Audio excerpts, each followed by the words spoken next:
Martin Odegaard and Arsenal offered concerning update on midfielder's knee injury by ex-Norwegian national team doctor Martin Odegaard, and Arsenal have been given a concerning injury update after seeing the midfielder suffer medial collateral ligament damage.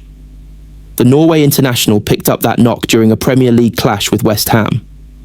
In what has been a frustrating season on the fitness front for the Gunners captain, he is now facing another spell on the sidelines. How long will Odegaard be out? Update from Dr. Arsenal have stopped short of putting a timescale on Odegaard's recovery, with it yet to be determined when he will be ready for a return to action. Unfortunate history has been made early in the 2025-26 campaign by becoming the first Premier League player to be withdrawn before half-time in 3 consecutive appearances. Odegaard is back on the treatment table following a clash of knees with Hammers winger Crysencio Somerville, with an MRI scan revealing the full extent of that problem. A former doctor with the Norwegian national team has suggested that the 26-year-old could be missing for a couple of months. Lars Engebretsen told Dagbladet, "I don't have information about exactly what the MRI showed, but based on the injury video, it could be a lateral ligament injury. If it is such an injury, Odegaard risks being out for 6 to 8 weeks, but it depends on the size. It could also be a more extensive injury, cruciate ligaments maybe.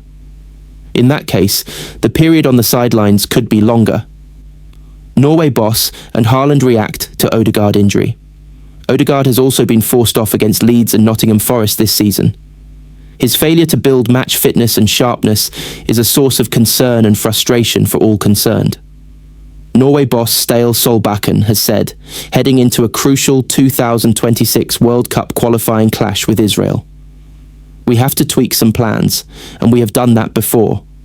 The last time Martin was out, we played a little differently, based on who the opponent was. It is clear that the plan we had made will be different.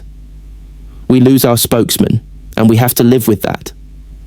Of course you get angry and upset and those kinds of feelings, but then you quickly get into a mode where you have to think constructively. Of course he is very sorry too. It is the 3rd time in a short time, and it is hard for him and hard for Arsenal. Norway will still have prolific Manchester City striker Erling Haaland at their disposal, with his goal tally this season standing at 18 through 11 appearances for club and country, but he is another that is disappointed to see Odegaard ruled out. Haaland said, "It's a shame and it's not good for us. We need him, so I hope it's not serious. I haven't spoken to him, but it didn't look good. We're going to miss our captain. It's tough. We just have to do the best we can without Martin.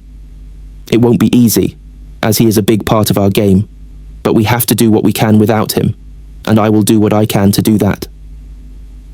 Arteta addresses loss of Arsenal captain. Arteta has said of his seeing his skipper laid low at Emirates Stadium, "We haven't had him since the start of the season for one reason or the other.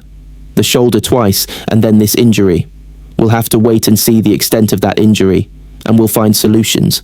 But obviously he's our captain, and is a player that gives us a completely different dimension with the things that he can do, especially in attacking." Top of the table amid Odegaard concerns. Next up for Arsenal, Arsenal have still been able to move to the top of the Premier League table, with 16 points being picked up across 7 fixtures. They are now 1 clear of defending champions Liverpool and 2 above North London rivals Tottenham. It remains to be seen when Odegaard will be ready again, but the Gunners will return to action after the latest international break when taking in a short trip to Fulham on October 18th.